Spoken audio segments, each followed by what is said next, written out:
the pawn. Yeah, that was the pawn. The promote. Yeah, I would definitely do that. Yeah. So where you go? Check. When he came here. So I want to Welcome to Chestan, the best post-game analysis platform in Ghana, with a game between David Ameku, the Lion of Atigo, versus Philip Ameku, top 10 player in Ghana. Coincidentally, these two players are brothers and they are playing against each other in the 5th round of the 9th edition of the Tema Classic Splits. So we have a Scotch gambit, a very dangerous gambit where White gives up a pawn, the d4 pawn, for initiative. And if Black doesn't know what he's doing, he might immediately get checkmated or lose a lot of material. So we have a main line with bishop e3 after bishop c5, threatening knight takes c6, bishop takes c5. Very, very dangerous idea. And we have queen h4, which doesn't really create a mating attack because White can play the move castles. And then if given another 10, he can play knight f3, defending the e5 pawn and kicking the queen away. Also exposing the d5 pawn.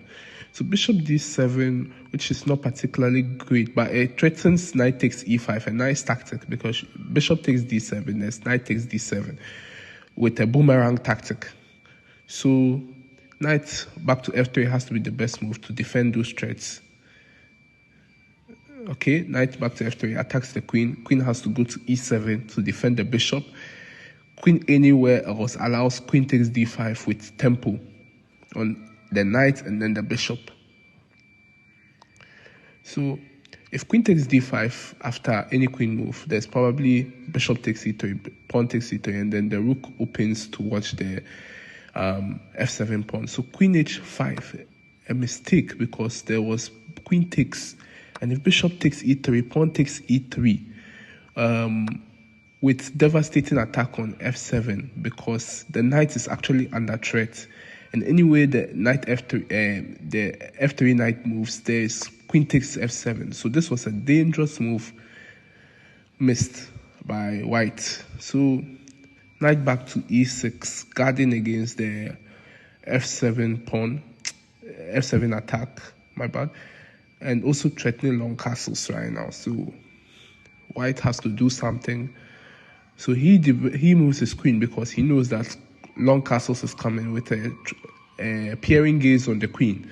So long castles should be played, and then White can proceed with a move like knight c3, developing and trying to bring the rooks to the open file. Rook d1, rook e1, yeah. Long castles played, and now the easier move, knight c3, should be played. Don't think too much, develop pieces like rook d1, rook e1, and then g5 with a threat of kicking the knight and then probably playing rook g8. There are many attacking lines here. There's even f5, so many attacking lines here. But it's actually a mistake because there isn't actually a mating threat and it weakens the f6 square. So knight d5 should have been played so that if g4, then there's knight f6 attacking the queen and then the g4 pawn, which will be lost. So that was missed from White. And knight f4, trying to create sacrifices on g2 so that bishop takes h3 will be possible. And here White makes a grave mistake of playing bishop takes c6 because he figured bishop takes c6, I have a check on f5, and if king goes back, I'm safe. But queen f5, there's bishop back to d7. And wherever the queen moves back, there's knight g2. Brilliant move, followed by bishop h3 check, which wins the game for Black, but it was missed. So king b8 was played, and now the queen has to be very careful because there are more threats now. There's a threat on the f3 knight, and he takes, where he should have probably blockaded that diagonal with knight to e4. But now everything is falling apart for White, and with precise play, Black should be winning. So knight takes g2, a nice move because it's defended by the bishop. Queen back to g4, offering a queen trade and saying, hey, I don't like my position. But the best move, obviously, when you're attacking, you don't trade queens. So queen back to g6 has to be the best move. Peering the king and then continuing to attack the white king. So knight back to e4 blocks all the threats. And then queen trade, which actually takes away all the pressure of the position and simplifies it. If I'm not mistaken, let me see, white has 3-6 pawns and black has 3-5 pawns. So black is actually down a pawn, going to an endgame, but he's relying on his activity in the endgame. So here the players are in a low time scramble, and so you are going to see a lot of mistakes here. Rook c1, defending the c2 pawn, knight back to attack the pawn, and then king goes to defend, rook back here, king attacks. So many blunders from white and black. Okay. So here we have knight check and the king goes to attack there. And then the king, and that is a huge blunder because black missed the incredible move, rook f2 check, which was checkmate actually because the knight has to block and then the rook takes the knight and it's mate. So that was missed. And black misses it, which actually loses him the game because the pass e-pawn is going to make a telling statement. So e7 right now, and black wasn't really worried because he had a nice resource, knight to d6, which will fork the king and the queen and he'll get back there. But he's losing a knight. That was the main thing. Okay. So he's totally investing on his h-pawn, which actually can be defended in a lot of ways.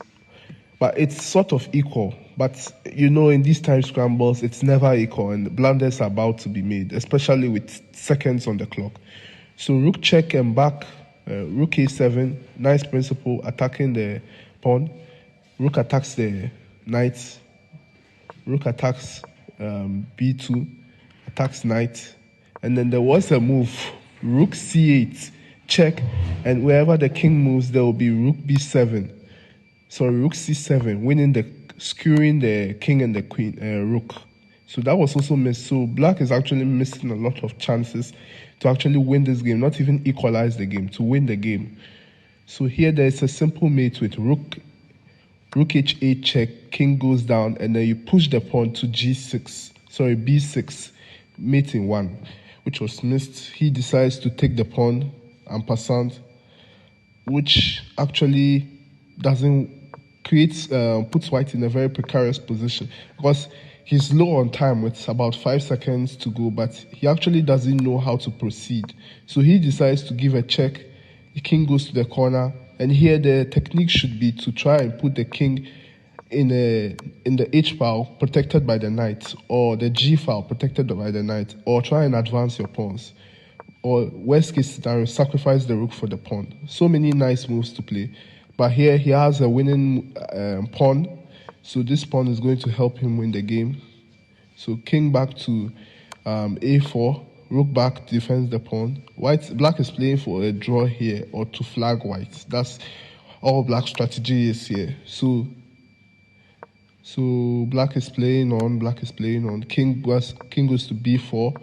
The game is going on. It's preparing to be very, very scary because every move is being played instantaneously. White wants to also win the game, but he doesn't want to lose on time. So that is why I've probably seen a lot of mistakes, which some of these players could have made could have figured out in a longer time control. But it's blitz 3+2. So rook back to a2. I don't know what that does, but it allows the check and it allows the king to advance. And this is a famous Lucina position. The game is drawn. Minus the knight and minus the h2 moves pawn. Actually, So rook takes pawn on knight b4, which would have guaranteed a pure win. But the game ends in a draw and both players have regrets, but life goes on.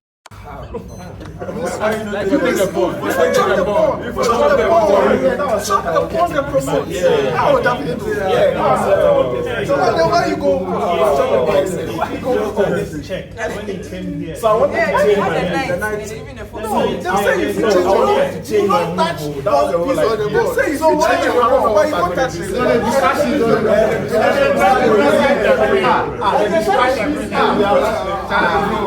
Where are the track was the club? Yeah, exactly. I wanted to take this.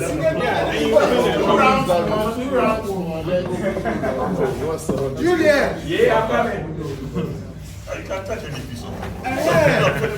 Actually, If off the board, you can touch. No. On the board. And play with it. I take it off the board. That one, there's no intention. But this one, he's about to. No. He even did like this. Then he touched the pitch. you think you will know the rules. Actually, you should know that rule.